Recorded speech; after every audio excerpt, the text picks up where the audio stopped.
Muy buen día, Sili, Marita y a toda la audiencia de Chaco TV Stream. Muy bien. Bien. Bueno, ¿tenés tiempo hoy? ¿Estás con tiempo? Listo, perfecto. Pues tenemos una lista de temas para charlar con vos.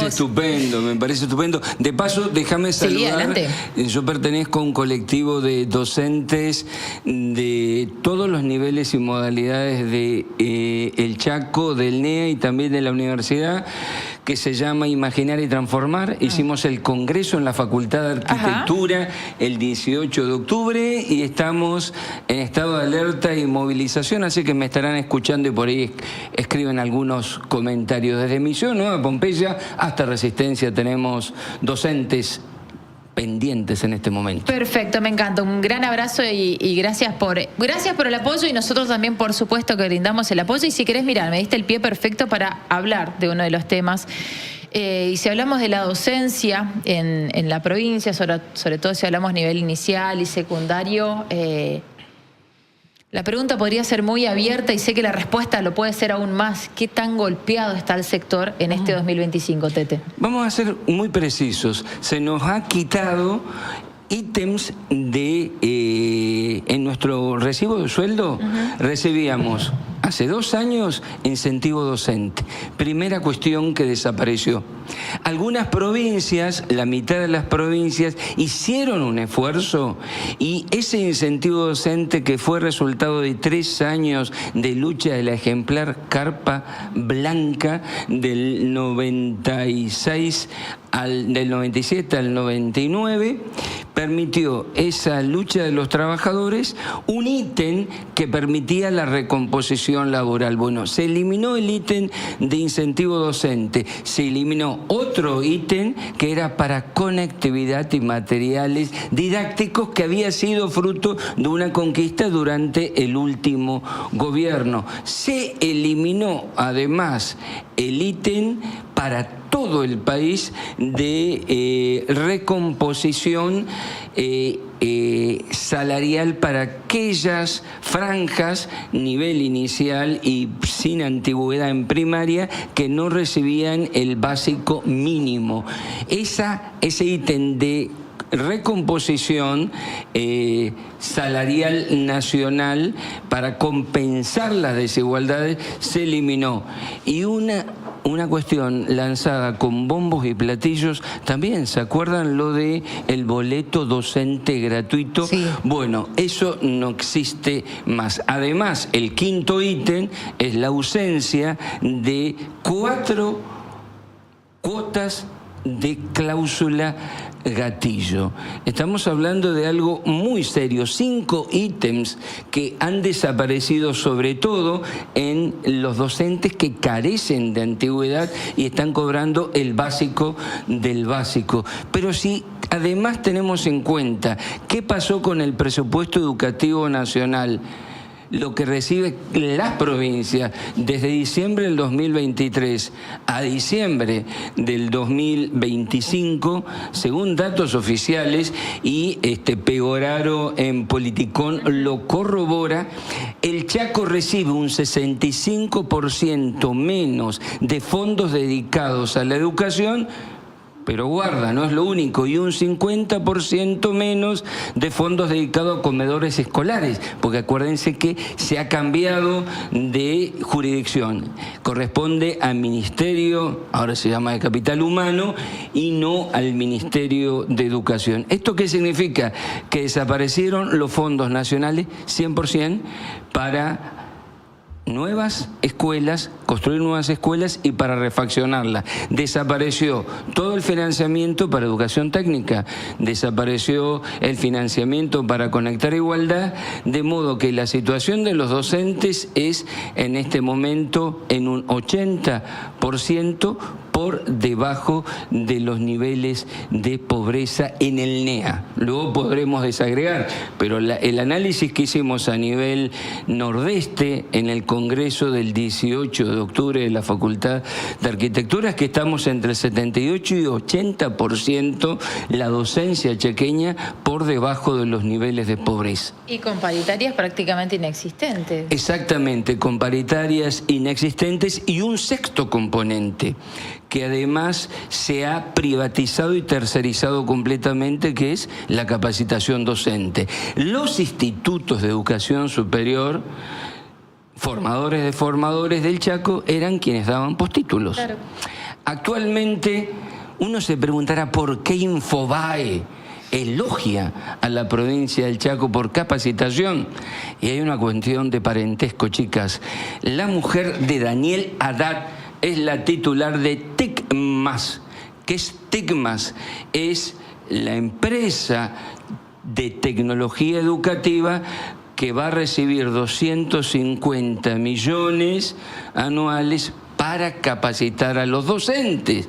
Al mismo tiempo es una de las usinas de pensamiento, surgió recientemente durante la pandemia, para hablar que, mamá, papá, si tenés plata, ¿para qué vas a mandar a tus chicos a la escuela si nosotros tenemos toda la gran plataforma para enseñarte? Y el segundo paquete tecnológico vendido al Chaco, llave en mano, pueden buscar con B corta, K e Y, Fundación Barkey. La Fundación Barkey, que es una de las grandes multinacionales de educación que también promueve la desescolarización y la educación en tu casa, la Fundación Barkey es la que ha capacitado durante todo el año a directivos y cuerpo directivo de las escuelas en un programa que se llama Innovación y Liderazgo Educativo. Porque si una escuela falla,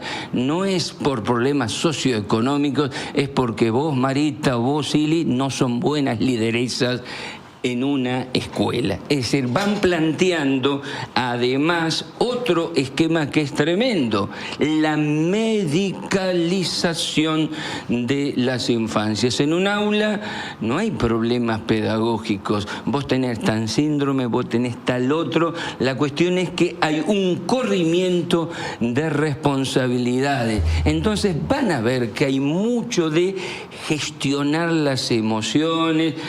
El mundo del lenguaje capitalista en el aula: gestiona tu ira, gestiona tus emociones, educación emocional, ciertas corrientes que vienen de Estados Unidos y que en realidad son muy poco serias y rigurosas. No es casualidad que no estén las universidades nacionales, que acá tenemos 3, al frente de la capacitación docente, ni han sido llamadas. Es más, me decía la decana de la Facultad de Humanidades, lo que nosotros promovemos como capacitación no le otorga puntaje al docente, porque solamente le otorga puntaje al docente lo que promueve el Ministerio de Educación.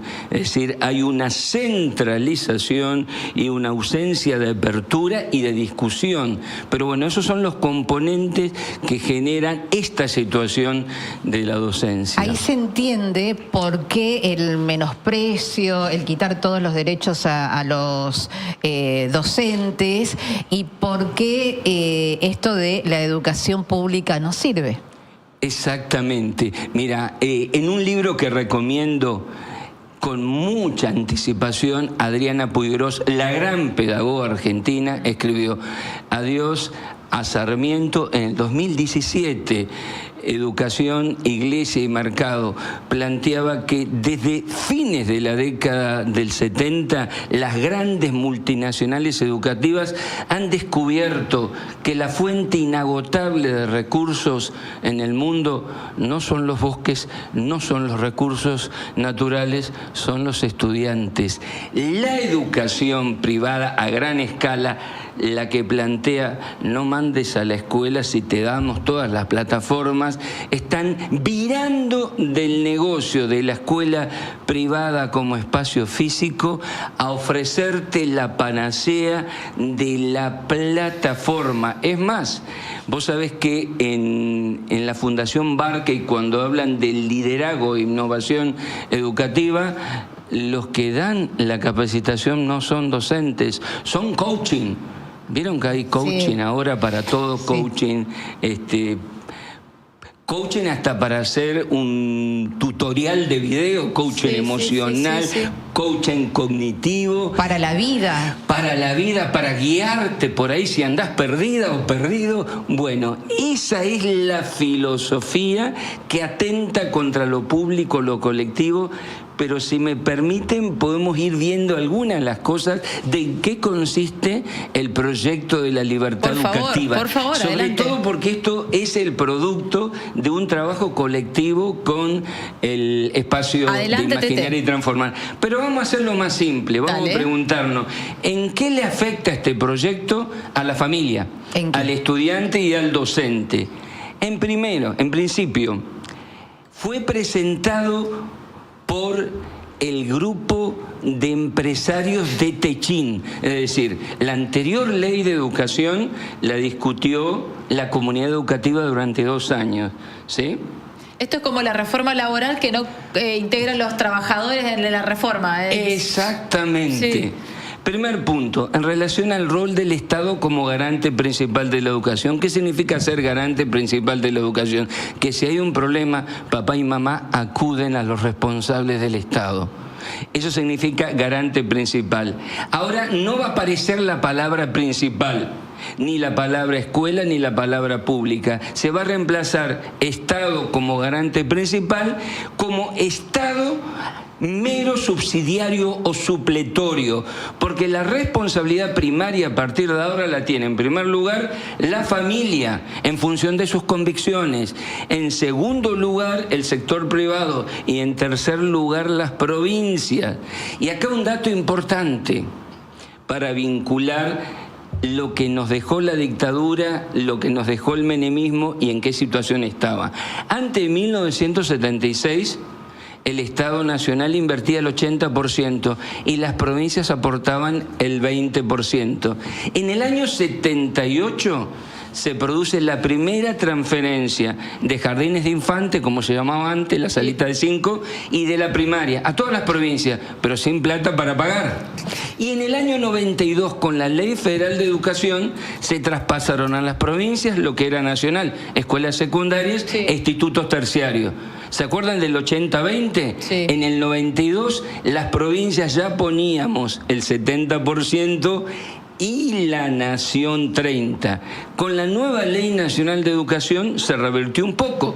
Las provincias poníamos 60% y la nación 40%. Y se había pasado de inversión educativa del 3,2% de la riqueza que producimos todos, Producto Bruto Interno, al 6,5%. Hoy las provincias ponen el 82% y la nación el 18%. Pero ¿qué va a pasar con esta ley? Se deroga el financiamiento de la ley de educación, de la ley de financiamiento educativo, por lo tanto, no hay ninguna fuente de financiamiento más que la del presupuesto. Es decir, desaparece cualquier ley que financie la educación. Queda entonces al arbitrio de lo que cada gobernante en su momento pueda establecer. Si estamos pensando, de acuerdo a las arcas actuales, hoy 2025 que tenemos en la provincia, ¿qué educación nos quedaría? Y mirá, vamos a decir cómo... Estamos hablando de Chaco, ¿eh? Sí, ¿cómo repercutió esto? Dijimos que un 65% menos envió la nación en los 2 últimos años al Chaco y un 50% menos para los comedores escolares.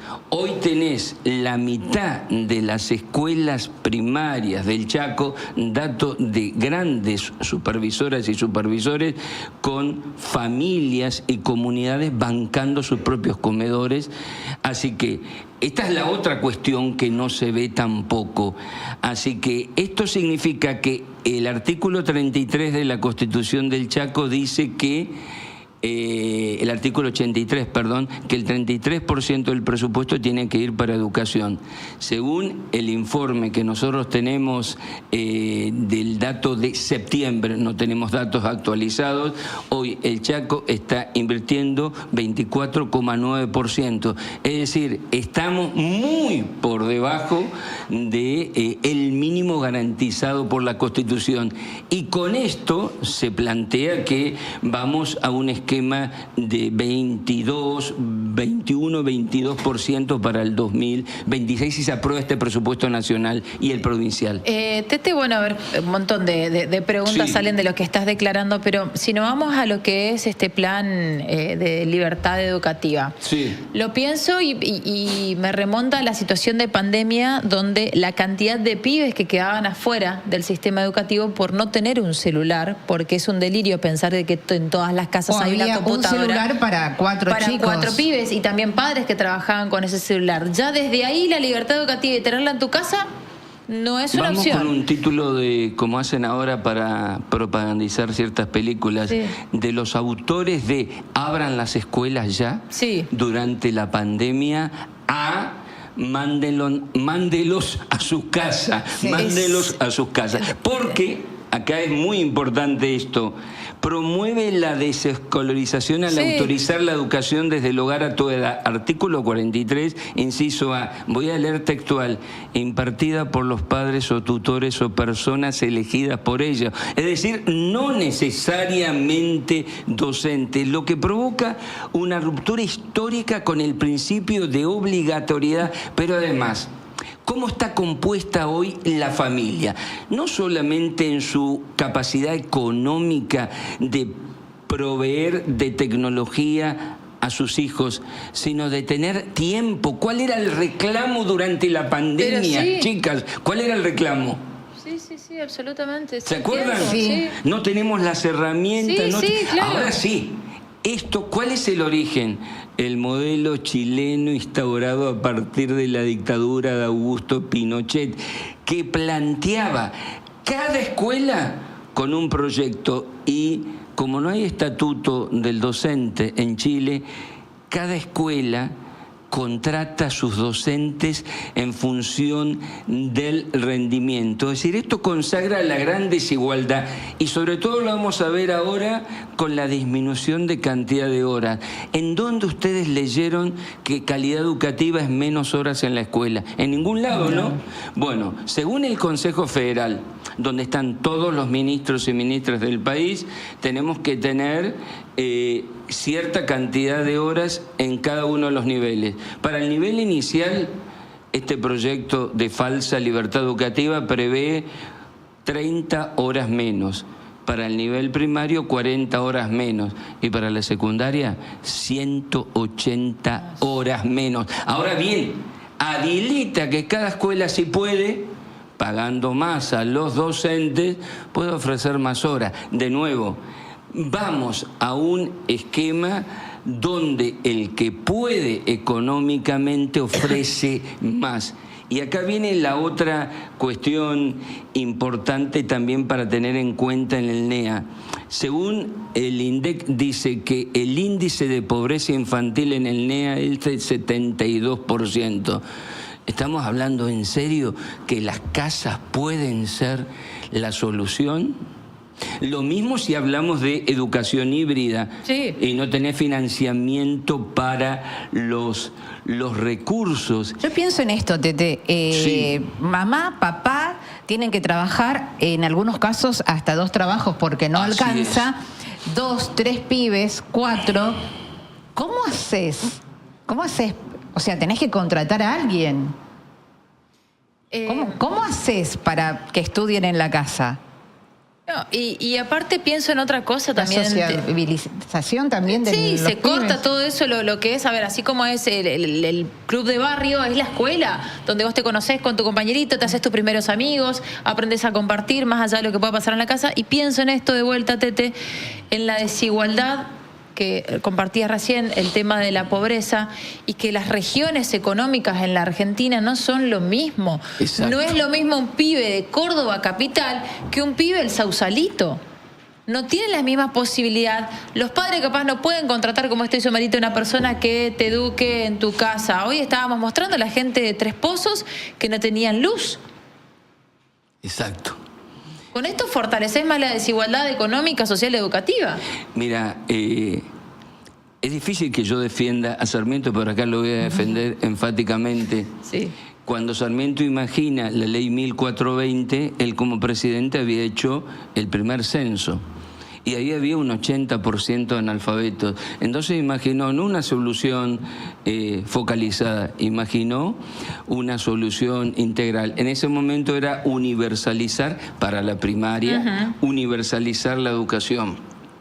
Este proyecto busca romper el sistema nacional y federal de educación, sobre todo porque los principios, la igualdad de derechos, la soberanía nacional, los derechos humanos, todo aquello que hace a la esencia de la educación pública argentina son declarados enemigos número 1 por este gobierno. Y ahora lo vamos a entender con esta cuestión.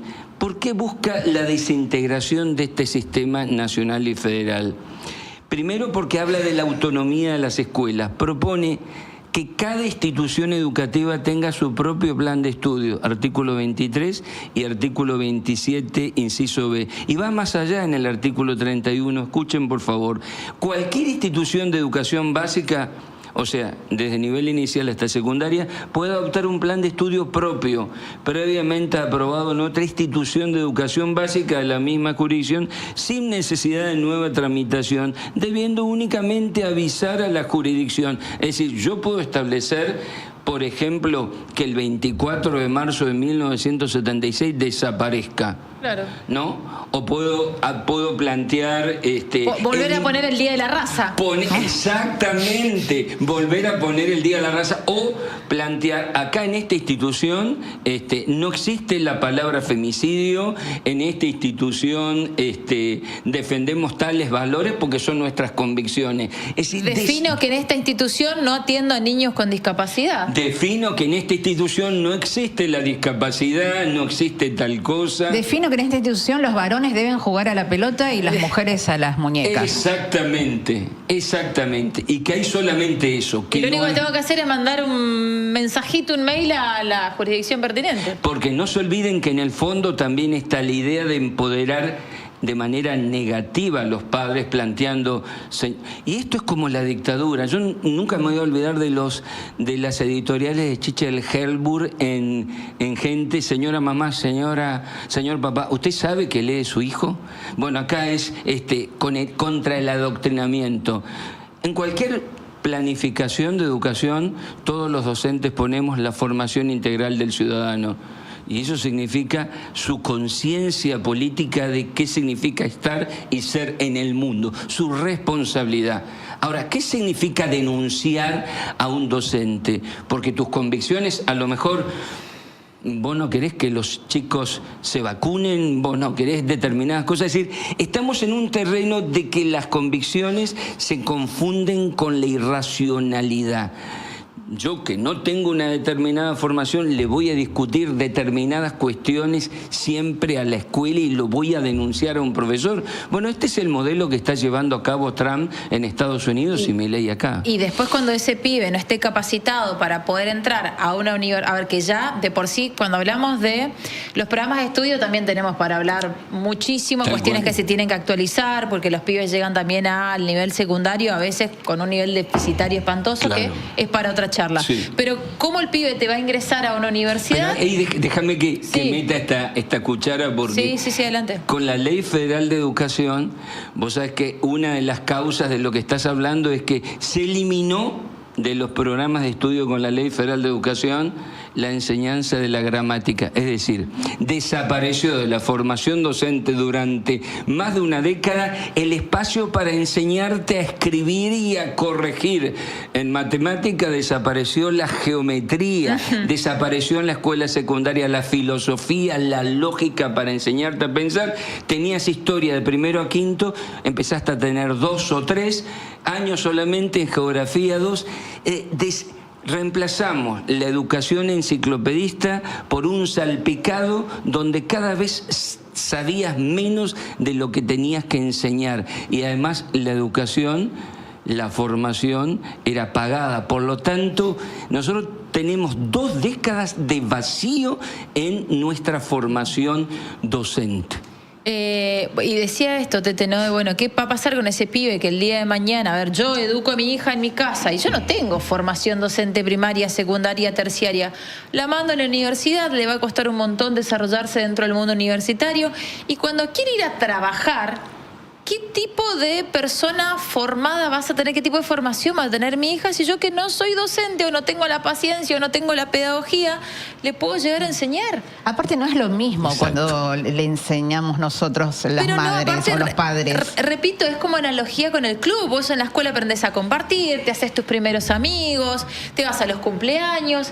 Vas a tener con Sí, esto socializás. que es el modelo libertario de sálvese quien pueda, que solitos estamos mejor, de donde lo colectivo, lo solidario, lo del pensar en otro, se destruye. Lo del compartir. ¿Sabes qué? También cuando Tete mencionaba esto de en la casa, con un tutor o alguien designado por el tutor, pensaba en el siglo XVIII, cuando solamente las familias aristocráticas podían pagar la educación de sus hijos y los demás no sabían leer ni escribir porque no tenían tutores a quien, institutrices a quien pagarles. Estupenda aclaración, Marita.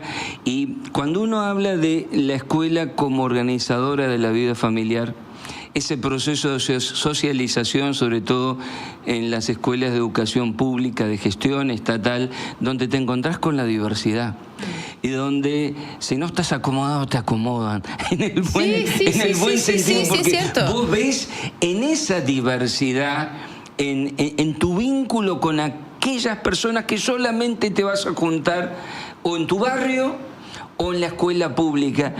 Ahí uno aprende la empatía, a la fuerza, y sobre todo si tenés virtuosas pedagogías áulicas donde uno aprende la convivencia. Ahora, es como el reino del hiperindividualismo. Sí. Yo, que mis padres pueden... Eso. Puedo. ¿Qué clase de subjetividad se construye por fuera de lo social y colectivo? Además un símbolo también, Tete, el guardapolvo. Exacto. El guardapolvo nos hacía todos iguales. Uno podía ser hijo de una persona que era dueña de una empresa, el otro de un comercio, el otro de un albañil, de un carpintero, de un empleado de comercio, pero éramos todos iguales, todos con guardapolvo blanco. Exactamente, porque la idea era que algo nos uniera, ¿no? Y el guardapolvo era y sigue siendo el emblema de la educación pública, y siempre decimos, fuera de Argentina no se consigue, en el sentido de que todavía tenemos que recordar, porque hay tanto latinoamericano viniendo a nuestras universidades, porque acá el poder de lo público, iba a decir sigue, y digo, ojalá que nuestra conciencia social haga que no se toque esto, pero sobre todo yo quiero recordar, yo tenía 20 años cuando voté por primera vez en el 83, y nunca me voy a olvidar porque esto nos unía en ese momento a todos los palos políticos. Lo que se había prometido como nuevo contrato social luego de la dictadura era 2 pilares: nunca más a la violencia material y simbólica frente a quien piensa distinto, la bandera de los derechos humanos, y fuerza con la educación pública, porque sin ella no tenemos destino. Yo me acuerdo que estaba en todos los discursos, y hoy hay esa irracionalidad de pedirle a la universidad, sí, pero que la auditen. Ahora, ustedes saben, quien dice esto, sabe que hay un sistema de auditoría interno hace rato en las universidades. Uno ve en la lógica de las redes sociales esa irracionalidad de permanentemente pedirle a lo público y a lo colectivo cosas que no se piden en el mundo privado. Y también es mucho más fácil y cómodo, y esto lo digo, a ver, quien decide ser ignorante, porque también la ignorancia y la sabiduría es un privilegio, porque no todos tienen la posibilidad de leer. Pero quien elige ser ignorante, cuando la ignorancia es por elección, es mucho más cómodo ser crítico en el mal sentido, cuando haces críticas destructivas y no decís, bueno, ok, yo sé esto, ¿qué puedo aportar? En lugar de estar matando al otro. Te agradecemos mucho tu tiempo. Sí, adelante, que tenemos ya a nuestra siguiente invitada. Que es tremendo, que es quién va a evaluar a los docentes a partir de ahora. cada cuerpo directivo de cada institución va a definir quién ingresa, quién sale, junto con un consejo de padres. Es decir, desaparece la carrera docente y desaparece el estatuto docente. Ahora, cada provincia se pedirá. Nosotros vamos a pedir a cada Cámara de Diputados de Chaco, Corrientes, Formosa y Misiones que diga qué piensa y qué va a hacer para defender el sistema de educación pública.